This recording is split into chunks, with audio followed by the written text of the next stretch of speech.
Essa é a primeira aula da monitoria com o tema Bases da Reprodução e Preparação para a Fecundação. E nessa aula nós vamos ver um pouco de anatomia masculina, anatomia feminina, a gametogênese, diferenciar a mitose de meiose, falar um pouco sobre o ciclo menstrual e a preparação para a fertilização. Então, quando a gente fala de anatomia masculina, a gente tem aqui tanto órgãos externos quanto órgãos internos. De órgãos externos, a gente tem dois: o pênis e o escroto. O pênis, ele vai ser conhecido como órgão copulador. Então, ele vai conduzir também a urina, o sêmen, e vai ser composto por algumas estruturas. Temos a glande aqui, que é a extremidade, rica em terminações nervosas. Vamos ter o prepúcio, que vai ser a pele que vai recobrir essa glande. Os corpos cavernosos, que eles também podem ser chamados de tecido erétil, né? Eles são responsáveis pela essa ereção. E o corpo esponjoso, que ele vai envolver ali a uretra. E aqui, a gente vai ver aqui a uretra. O escroto, ele vai ser um saco, né, que vai conter ali o testículo, então ele vai proteger esses testículos e vai também manter a temperatura ideal para a espermatogênese, que é cerca de 2 a 3 graus Celsius abaixo da temperatura corporal. E ele vai conter também dois tipos de músculos. Vamos ter os músculos dartos, que são músculo liso, que vai enrugar o escroto e vai reduzir a perda de calor. E tem o músculo cremaster. Esse músculo cremaster, ele é esquelético e ele vai aproximar os testículos do corpo. Então, é um mecanismo muito útil quando se está frio, por exemplo, que esse escroto, né, ele vai se contrair para que esse testículo ele fique aquecido ali perto do corpo, visto que a nossa temperatura corporal é um pouco maior. E isso acaba favorecendo, né, uma regulação de temperatura para que aconteça a espermatogênese, que é a produção dos espermatozoides, que a gente vai ver um pouquinho mais para frente. E aí, quando a gente passa para os órgãos internos, a gente vai ter essas estruturas aqui. Então, começando pelos testículos, né? Eles vão produzir aqui os espermatozoides, a testosterona, vai ser composto pelos túbulos seminíferos, que vão estar aqui enovelados, né? Que é o local onde vai ocorrer essa espermatogênese.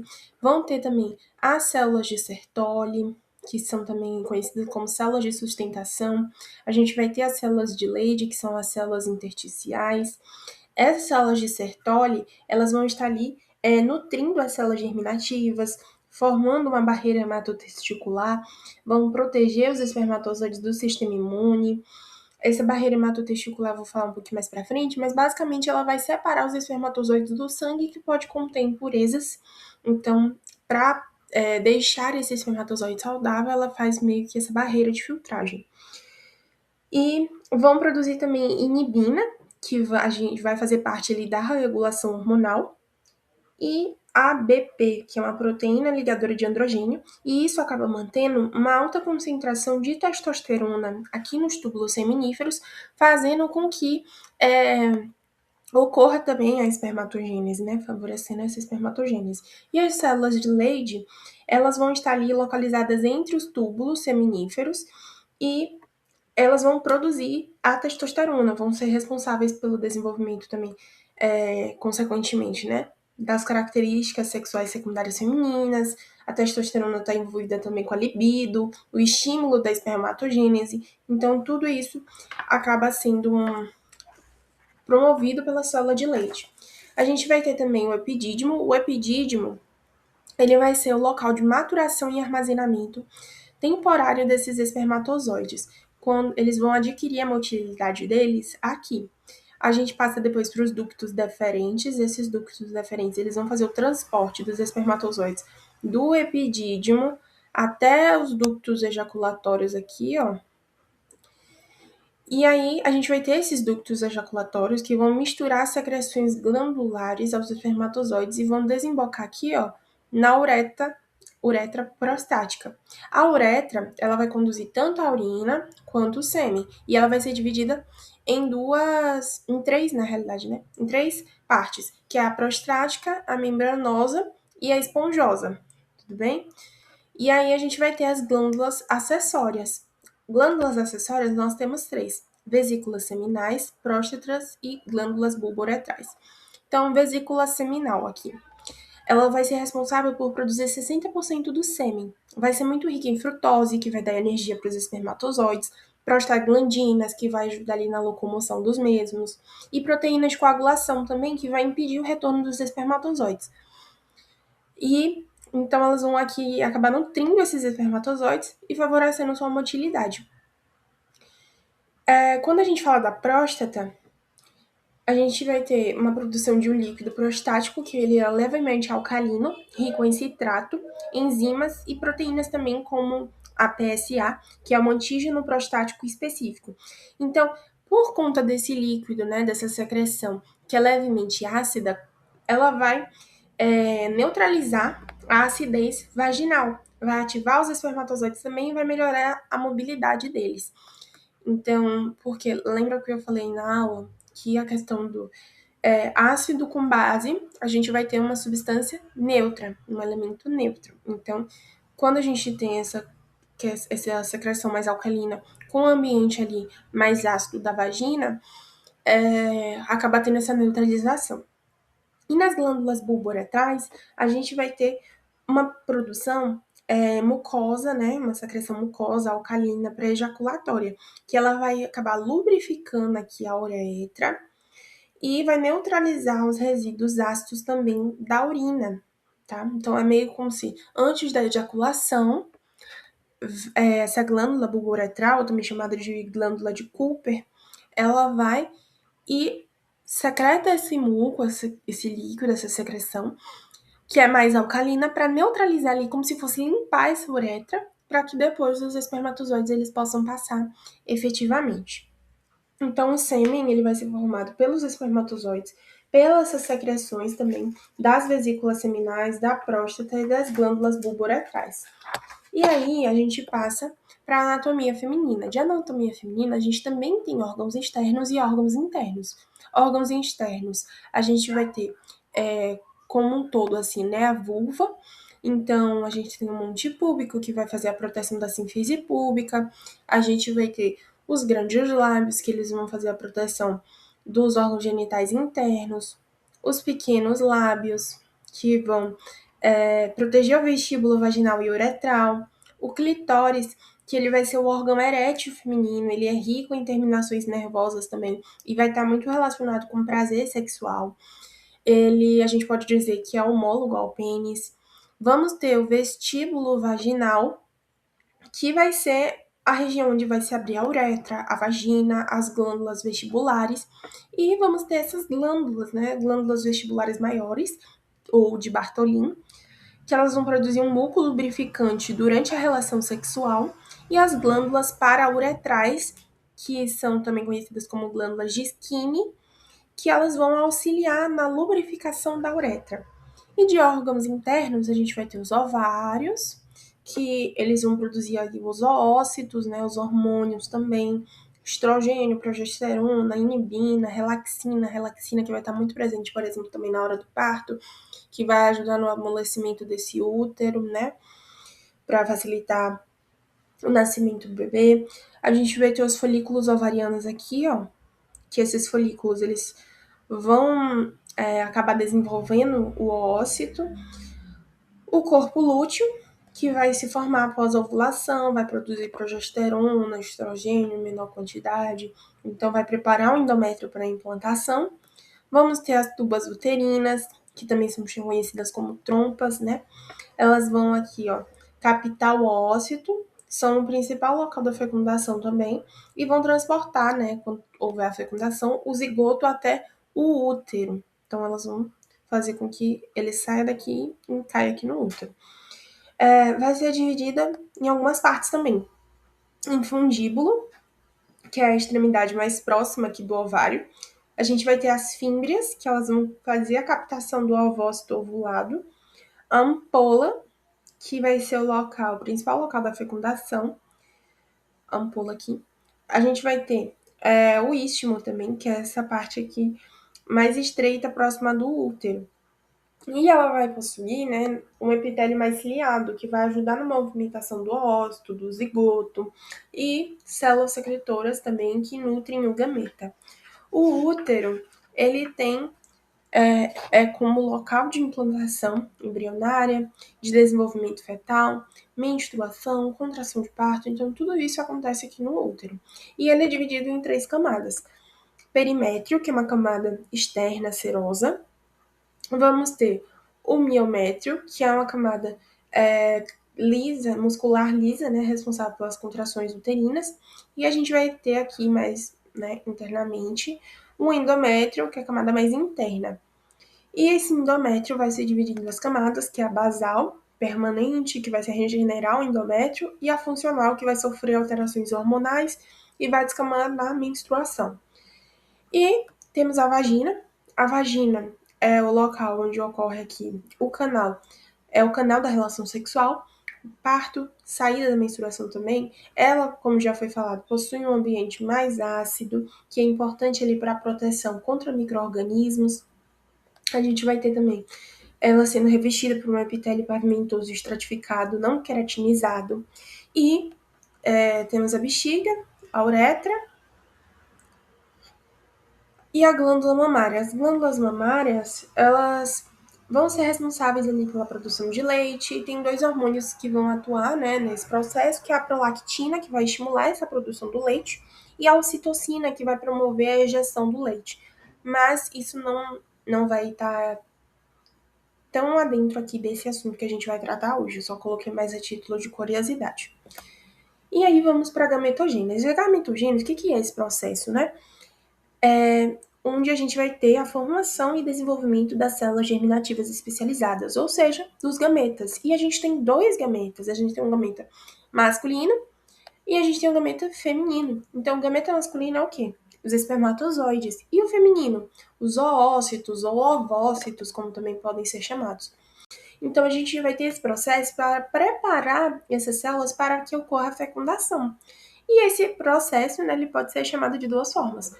Se vai produzir espermatozoide, a gente chama de espermatogênese, e se vai produzir ovócitos ou oócitos, a gente chama de ovogênese ou oogênese, tudo bem? Encontram-se das 2 formas. E é um processo que ele vai depender da meiose. Por quê? Porque cada um desses gametas ele vai possuir a metade do número de cromossomos do que a gente tem nas nossas células somáticas, nossas células do corpo. Então, esses gametas eles são haploides, enquanto as nossas células do corpo são diploides. Então, o que acontece? Por né, que isso acontece? Porque quando vai vir a junção na fecundação, essas células elas vão acabar juntando também o seu número de cromossomos. Então, a junção de 2 gametas haploides vai acabar originando um indivíduo, né, um zigoto no caso, primeiramente, que é diploide, e aí vai dar origem ao ser humano aqui no caso. Então, falando um pouquinho da diferença de mitose e meiose, eu trouxe essa imagem que vai ficar bem mais fácil de entender, né, de compreender. Então, na mitose, a gente vai ter apenas uma divisão, que vai ser uma divisão, um processo, né, equacional. Então, uma célula mãe, ela vai dar origem a 2 células filhas com o mesmo número de cromossomos que ela tinha, que ela tem. Já na meiose, a gente vai ter 2 divisões, sendo a primeira delas reducional e a segunda vai ser equacional. Então, uma mãe, no final das contas, vai dar origem a 4 células filhas que têm metade do número de cromossomos que ela tinha. Tudo bem? Então, aqui, ó, na mitose, né? A gente vai ter uma célula mãe 2N com 46 cromossomos e ela vai passar pela divisão. Quando se dividiu, como é equacional, ela vai dar origem a 2 células filhas, também 2N, também diploide, também com 46 cromossomos. Então, esse processo ele costuma ocorrer muito nas células somáticas, quando a gente quer a multiplicação de células, quando a gente quer aumento de tamanho também, né? E na meiose, a gente vai ter uma célula mãe, né? 2N com 46 cromossomos, e aí ela vai passar pelo primeiro processo de divisão, que é reducional, então ela vai dar origem a 2 células filhas com a metade do número de cromossomos que ela tinha. Então aqui, essas células filhas, né, elas já vão ser haploides com 23 cromossomos. E aí essas células filhas, elas ainda vão passar por outro processo de divisão, só que aqui já é equacional. porque não tem como ficar com menos de 23. Então tem que manter, tem que ficar equacional. Fez a divisão, a gente vai ter o quê? Cada uma produzindo 2 células filhas. Então, no final, a gente vai ter 4 células filhas, todas elas haploides também, com 23 cromossomos, tudo bem? Acho que ficou claro. E isso acontece somente, esse processo de meiose, somente para a produção de célula gamética, justamente pelo que eu acabei de explicar, pela junção que a gente vai ter nos gametas durante a fecundação e restituição do número de cromossomos que vai ser diploide. Então, falando um pouco agora já da espermatogênese, o que a gente vai ter aqui? Um processo que ele vai ter início lá na vida intrauterina, vai requerer ali 2 meses para ser concluído e continua ao longo de toda a vida reprodutiva de um homem. Então, por que isso acontece, né? Ver aqui. A gente vai ter no início da vida intrauterina o surgimento dos testículos. Então, quando esses testículos estão lá surgindo, a gente vai ter muitas células germinativas migrando para lá, para esse testículo em desenvolvimento. Migrou para os testículos, o que elas vão fazer? Vão fazer várias mitoses, que a gente acabou de ver, para dar origem a quê? A novas células. Então, vai dando origem a novas células e essas células vão se chamar como? Espermatogônias. Beleza. Nós vamos ter 2 tipos de espermatogônias, o tipo A e o tipo B.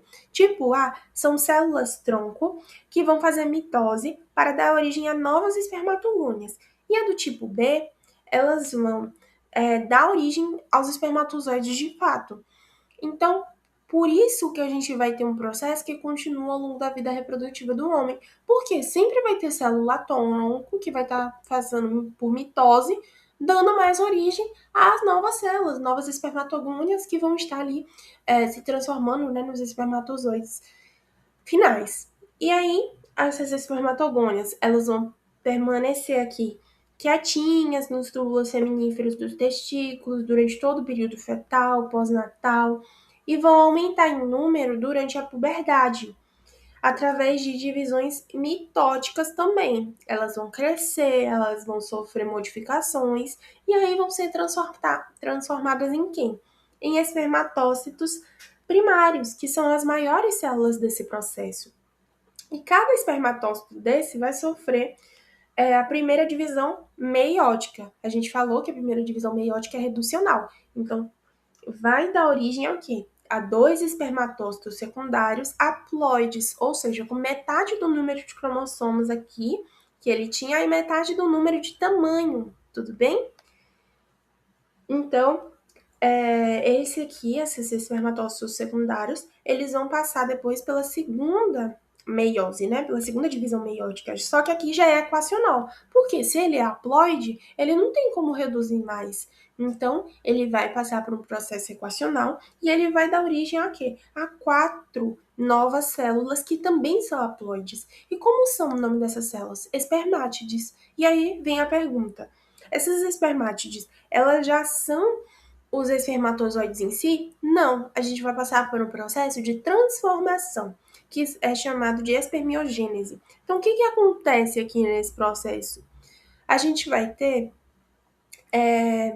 essas espermátides, né, se modificando. Então, o núcleo, ele vai se condensando, ó, tá vendo? Vai se condensando.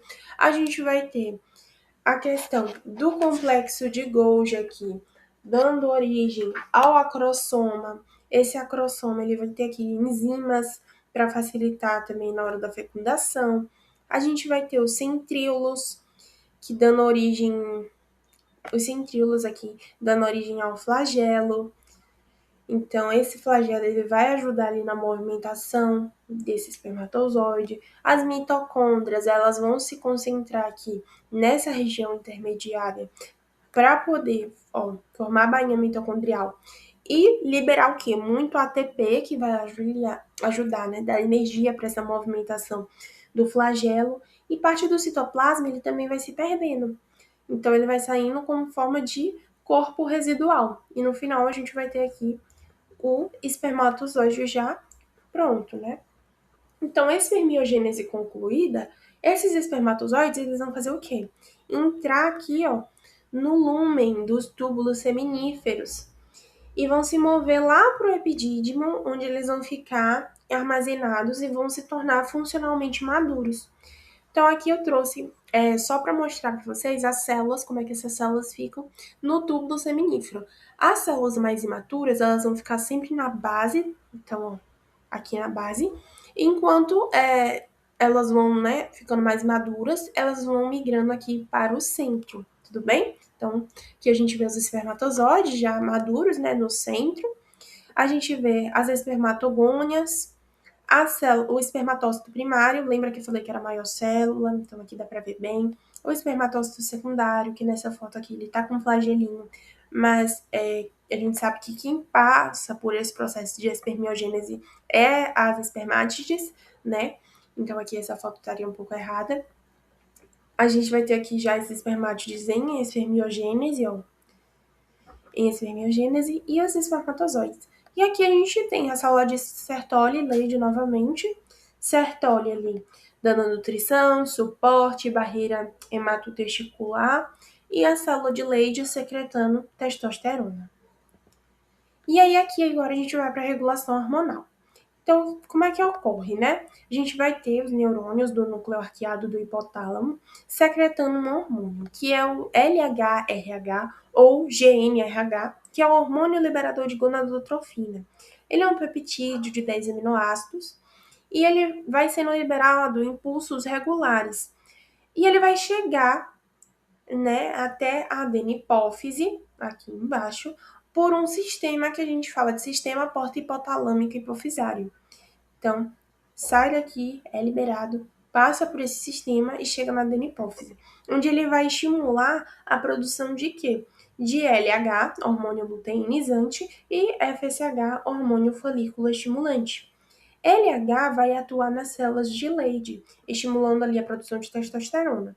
E FSH nas células de Sertoli, atuando dentro dos túbulos seminíferos, estimulando ali o crescimento dessas células e também secreção de fatores que vão promover a espermatogênese, juntamente aqui, ó, com a testosterona. Então, testosterona mais o FSH, né, agindo aqui na célula de Sertoli, a gente tem a favorecimento, né, da espermatogênese. E aí a gente vai ter os mecanismos de feedback, tá? Então, a testosterona, primeiro, ela tem um fator, né, de influenciar nos efeitos androgênicos, que eles vão dar os caracteres sexuais secundários, e a gente vai ter também ela agindo nos efeitos comportamentais. Então, a testosterona, quando ela está no nível muito alto, ela vai fazer o quê? Ela vai conseguir inibir aqui o hipotálamo e a adenipófise.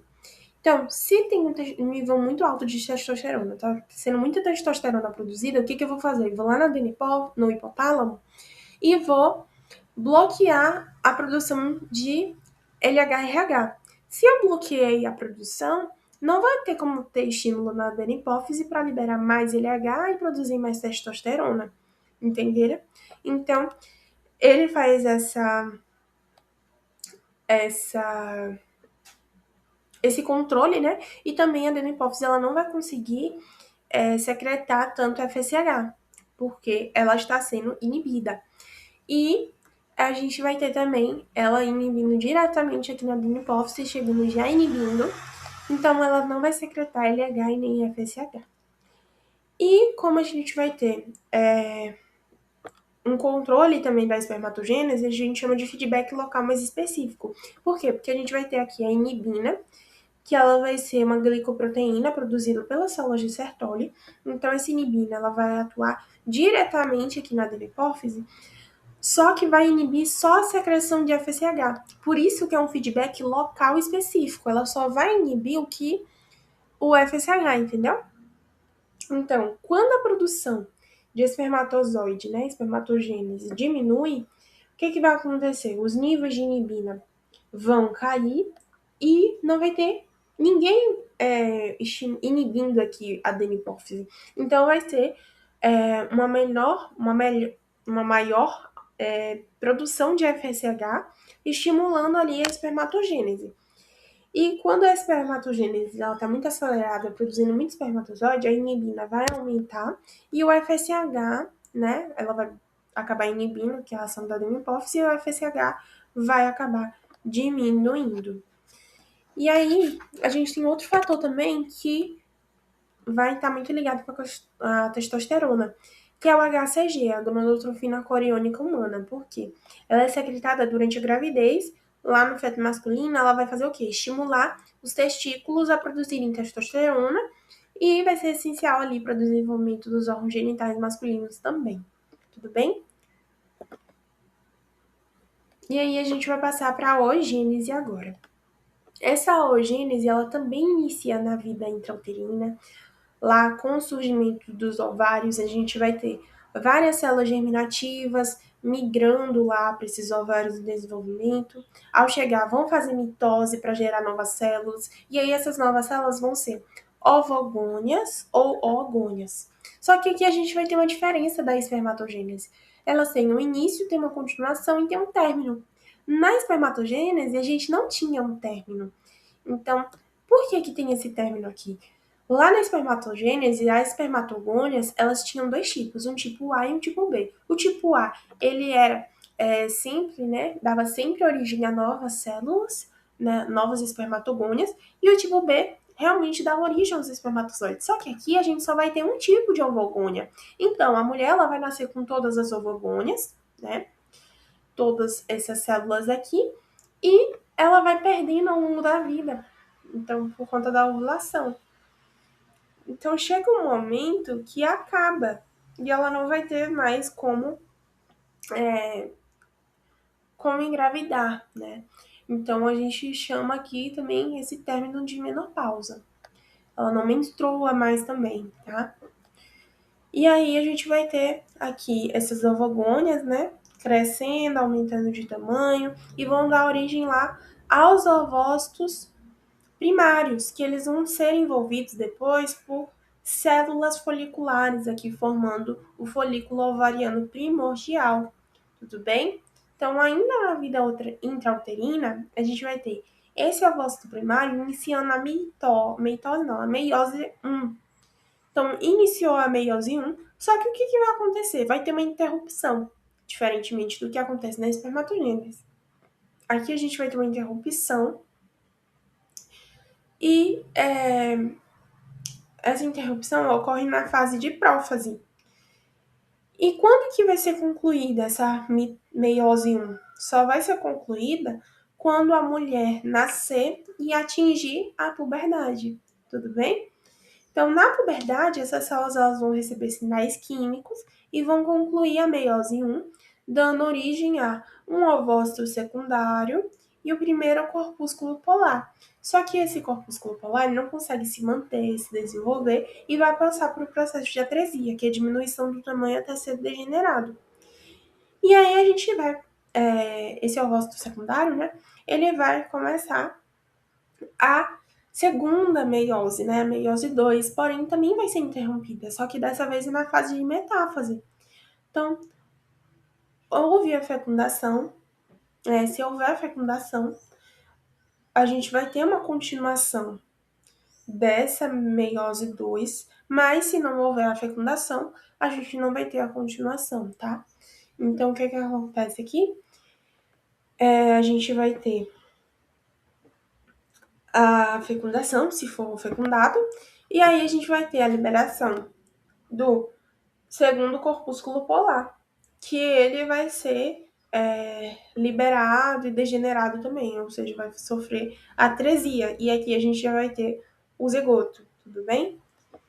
Então, esse ovócito, ele vai ficar lá repousando nos ovários, ele vai passar pelo processo de maturação aqui também, enquanto, né, não... ele está aqui paradinho. Ele vai passar pelo processo de maturação com o surgimento de mais camadas dessas células foliculares e a gente vai ter a formação do quê? Da coroa radiata, e o surgimento da zona pelúcida, que é a camada de glicoproteínas. Então, são estruturas que protegem o ovócito quando é liberado na ovulação. E aí, como eu estava falando, né, a gente vai ter até 2 milhões de ovócitos primários nos ovários de um neonato. A gente vai ter a regressão durante a infância, na puberdade, no máximo 40 mil vão permanecer, e apenas 400 desses 40 mil vão amadurecer em oócitos secundários e vão ser expelidos durante a ovulação. Uma coisa muito importante que eu não mencionei era sobre a questão da meiose, né? Por que ela é tão importante? Mas é porque, basicamente, ela vai garantir uma variabilidade genética, né? A gente vai ter aqui na fase de prófase, de prófase 1, né? A etapa que a gente chama de crossing over, que isso vai garantir a troca do material genético e garantir uma variabilidade genética, né? Então, isso é muito importante também. Evita o número de duplicação a cada geração e reduz o número de cromossomos de 46 para 23. Então, por isso que só acontece nas células gaméticas. Tinha acabado esquecendo de comentar sobre isso. E aí, quando a gente fala da regulação hormonal, na orogênese, a gente tem no início, né, algo muito parecido com o que ocorre na espermatogênese, mas depois das fases de feedback a gente tem uma mudança.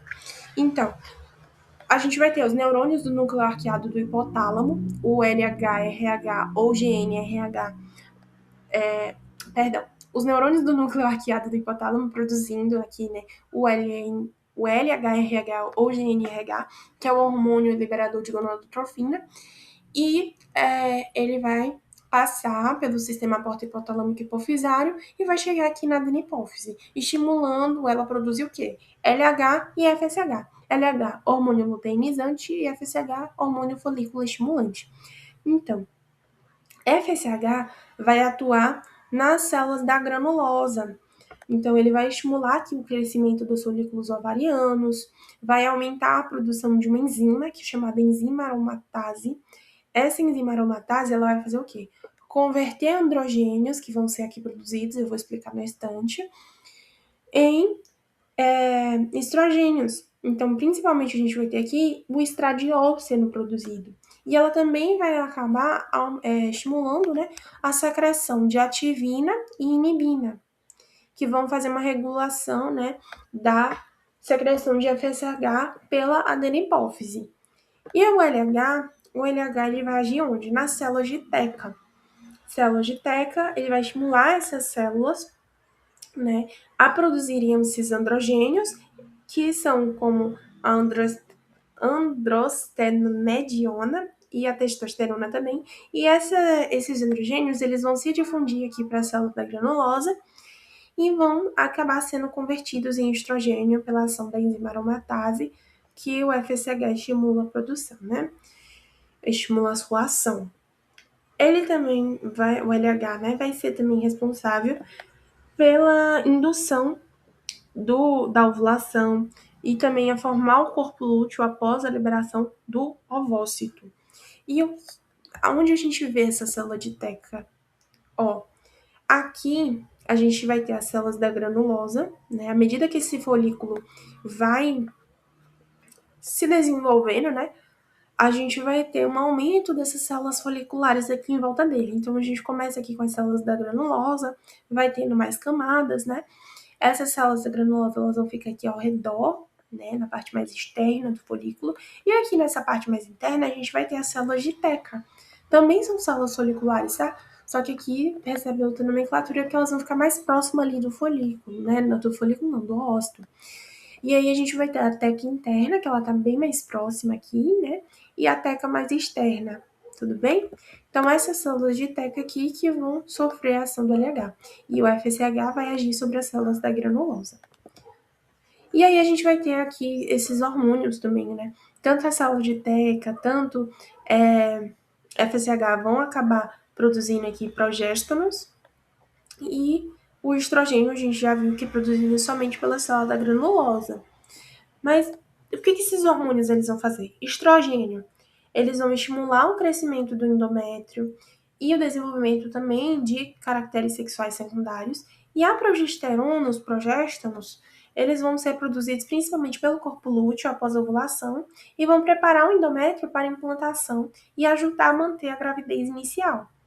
A gente também tem um feedback negativo, né, o controle inibitório desses hormônios, Então, eles aqui, ó, eles agem nos tecidos alvos deles, né?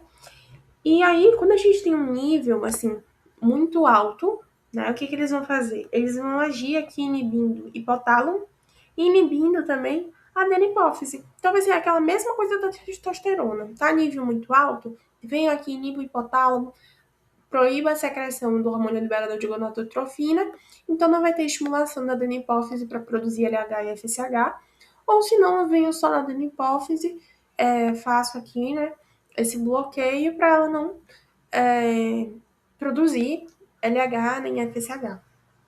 E a gente também vai ter a inibina e a ativina, que elas vão fazer um feedback mais local específico aqui em relação ao FSH. Então, tem muito FSH, né? Quero secretar menos FSH. A gente vai fazer o quê? Vai vir a inibina e vai inibir a ação da adenipófise somente em relação ao FSH. Então, ela vai parar a produção ou reduzir menos, produzir menos. E na ativina, eu quero produzir mais, então eu vou lá e estimulo a adenipófise a produzir mais FSH. A gente também tem o feedback positivo, que acontece na fase ovulatória, né? Com em relação ao estrogênio. Então, o que vai acontecer aqui?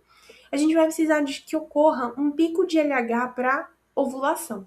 Então, o folículo dominante, ele vai amadurecer e os níveis, né? Ó, a gente tem um folículo maduro aqui e os níveis de estradiol, eles vão ficar altos por tempo suficiente.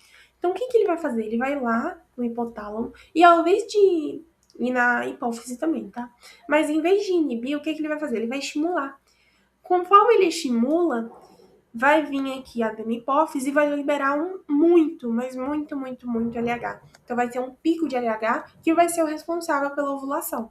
Tudo bem?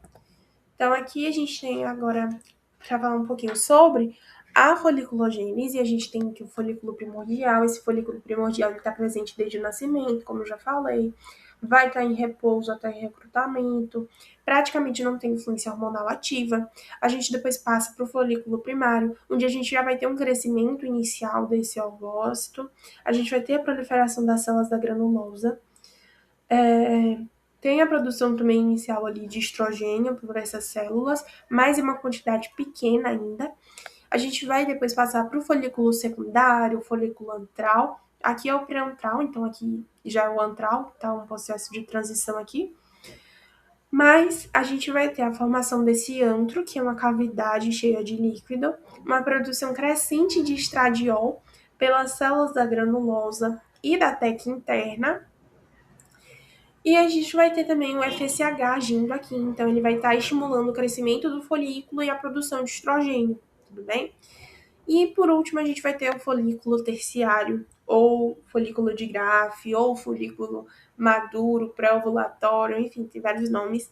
Mas a gente vai ter já aqui uma seleção, né, de um folículo dominante, então geralmente é um só, que passa por esse processo por vez. A gente vai ter a produção máxima de estradiol, máxima, e vai fazer o quê? O feedback positivo que eu acabei de explicar. Então vai ter pico de LH e vai acabar ocasionando aqui a ovulação. E aí, após a ovulação, vai ter o folículo remanescente. Esse folículo remanescente, ele vai formar o quê? O corpo lúteo, que vai produzir principalmente progesterona e também estradiol. A progesterona, ela vai aumentar, né? Então, ela vai manter o endométrio secretor, os vasos sanguíneos estáveis, vai preparar ali para implantação também. E o estradiol, ele vai permanecer elevado, mas em um nível menor que o pico pré-ovulatório, né? Então, se houver gravidez, a gente vai ter o corpo lúteo da gravidez, e se não houver gravidez, o corpo lúteo ele vai se degenerar, ele vai formar aqui o corpo albicante, corpo albicans, que é como se fosse uma cicatriz no ovário, e a gente vai ter a queda desses hormônios e, consequentemente, a menstruação. Em relação ao corpo lúteo da gravidez, a gente vai ter, né, ele aqui agindo para que seja produzida progesterona, para manter o endométrio, né, preparado ali para que haja implantação. Só que por volta da 20ª semana, a gente vai ter uma troca. Ele vai se degenerar porque a placenta, ela vai assumir a função de produzir progesterona. Então, ele vai poder se desfazer, tudo bem? E aí aqui a gente tem o ciclo menstrual, que ele vai se caracterizar pelas alterações cíclicas do endométrio causadas principalmente pelo estradiol, pela progesterona produzidos nos ovários, e a gente vai ter uma duração média de 28 dias, com variação de 23 a 35 dias, porque cada mulher isso muda, é diferente, tem mulher que tem um ciclo mais irregular, tem uma mulher que tem um ciclo regular. A gente tem o dia 1 sendo o primeiro dia da menstruação e uma média ali de 4, 5, 7 dias. Tem mulher que é menos, tem mulher que é um pouco mais. Geralmente por conta realmente de que cada uma tem um organismo que funciona de uma forma diferente. E aí a gente vai ter 3 fases, uma fase menstrual, uma proliferativa e uma secretória.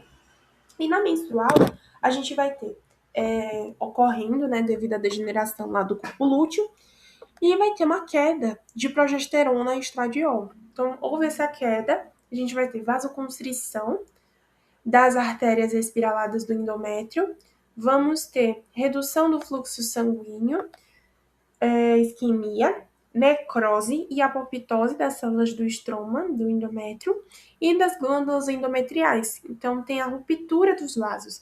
Como resultado, a gente vai ter uma descamação aqui da camada funcional desse endométrio e o sangramento menstrual. A camada basal, ela vai permanecer intacta, porque ela vai ser responsável pela regeneração do endométrio. Na fase proliferativa, a gente vai ter o desenvolvimento folicular.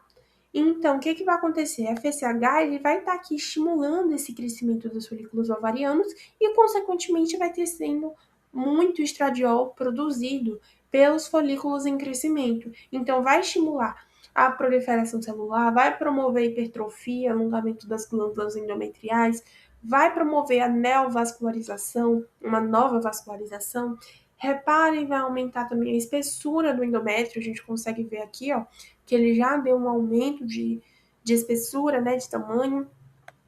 E esse endométrio ele vai cada vez mais, progressivamente, né, se tornando mais espesso. E aí vai chegar o momento da ovulação. Por quê? Porque vai ter alto nível de estradiol sendo produzido e aí vai ter o feedback positivo sobre a hipófise, gerando o pico de LH. Fez o pico de LH, vai desencadear a ovulação com liberação do óvulo secundário e depois disso a gente vai ter aqui, ó, queda desse estradiol, tudo bem? Então, a gente passa depois para a fase secretória, que é a fase lútea também. Vai coincidir com a atividade do corpo lúteo. Então, o corpo lúteo ele vai produzir progesterona e estradiol, só que em menor quantidade, como a gente pode ver aqui.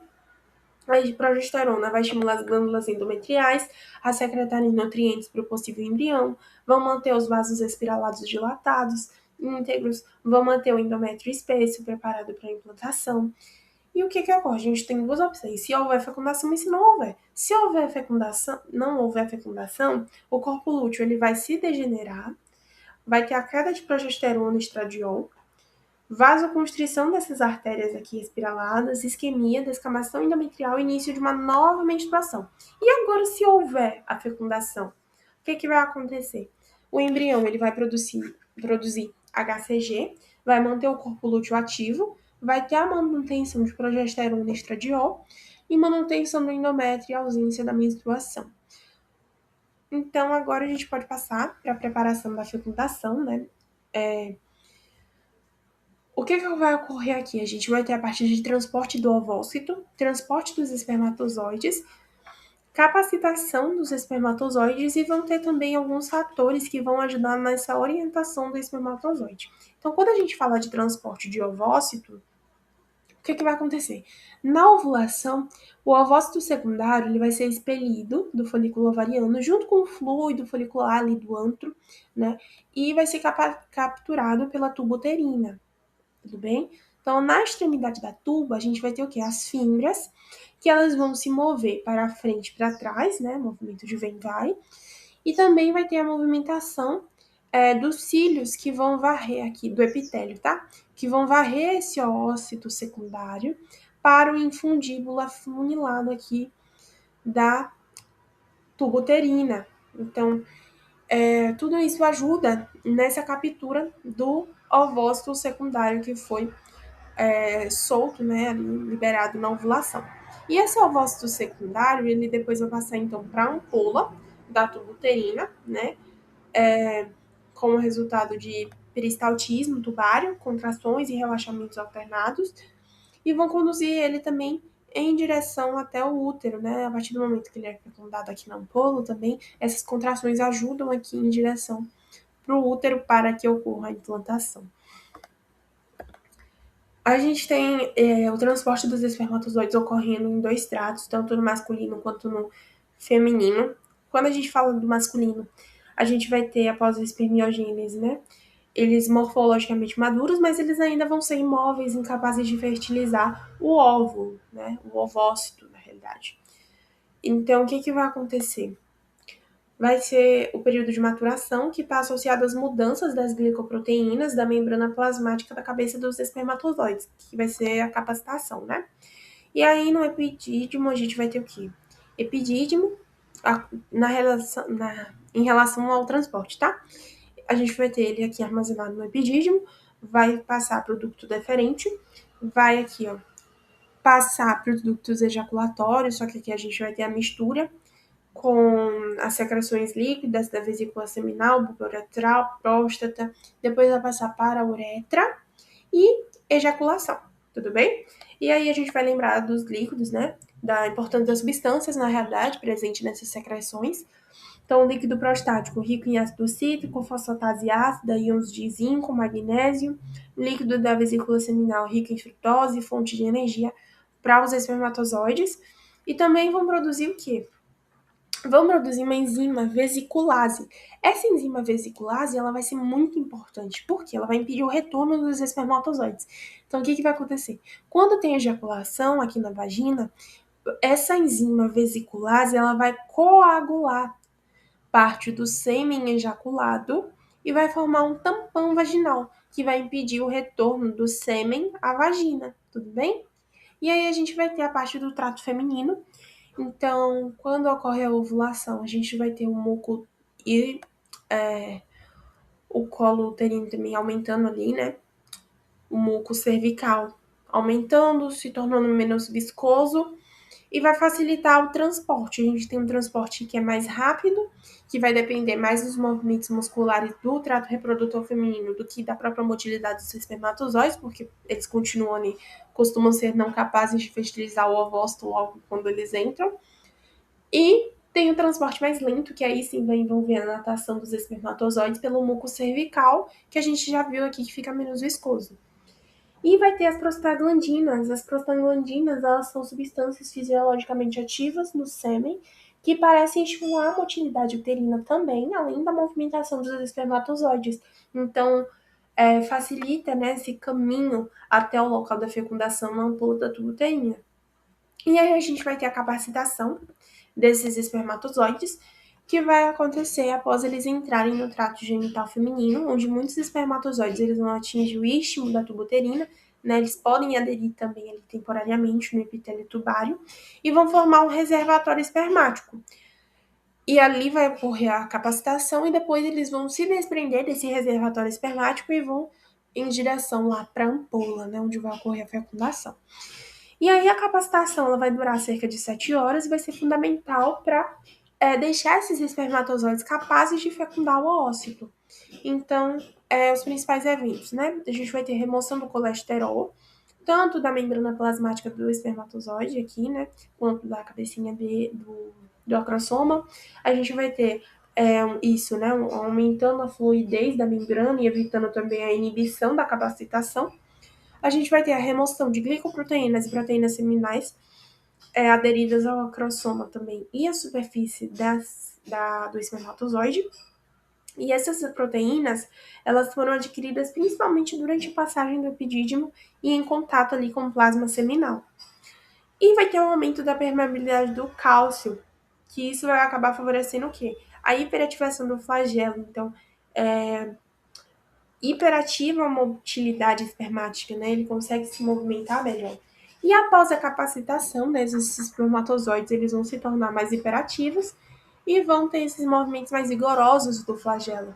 Então, eles vão se desprender do epitélio da tubuterina, que estava ali no reservatório, e vão se tornar mais aptos a reconhecer a zona pelúcida aqui, né? E realizar a reação acrossômica, para que ocorra a fecundação. A gente vai ter também um gradiente térmico e um gradiente químico, que ambos vão ajudar no direcionamento para o local da fecundação. Então, ambos ajudam na orientação dos espermatozoides. Em relação ao gradiente térmico, né? A gente vai ter um discreto gradiente térmico entre o istmo e a ampola da tubuterina. Então, a ampola, ela vai apresentar uma temperatura ligeiramente maior, cerca de 1 a 2 graus Celsius, e isso vai acabar auxiliando nessa orientação dos espermatozoides em direção ao local mais comum da fecundação. Lembrando que pode ocorrer a fecundação em outro local, que a gente chama de gravidez ectópica, né? Implantação também em outro local, que é gravidez ectópica, mas geralmente a fecundação ocorre na ampola, então gravem nisso. E o gradiente químico, a gente vai ter as células da coroa radiata, liberando substâncias quimiotáxicas que vão atrair os espermatozoides. Quanto mais próximos do ósito, mais ativos os espermatozoides eles se tornam. E a gente também vai ter a questão da progesterona, que vai ser liberada pelas células da coluna radiata, também vão estimular ali a motilidade e vai ajudar na orientação dos espermatozoides. Então, essas aqui foram as referências usadas. A gente vai ter o Guyton, como tratado de fisiologia médica, o Moore, né, tanto de clínica quanto básico. A gente vai ter também o Moore de anatomia, o Langman, que é outra opção para embriologia, mas eu ainda acabo preferindo o Moore. E tem esse canal no YouTube que é muito bom, ele tem uma playlist bem completa sobre embriologia. São aulas curtas, são fáceis, né? Uma didática muito boa, então recomendo vocês assistirem. E obrigada pela atenção e até a próxima aula.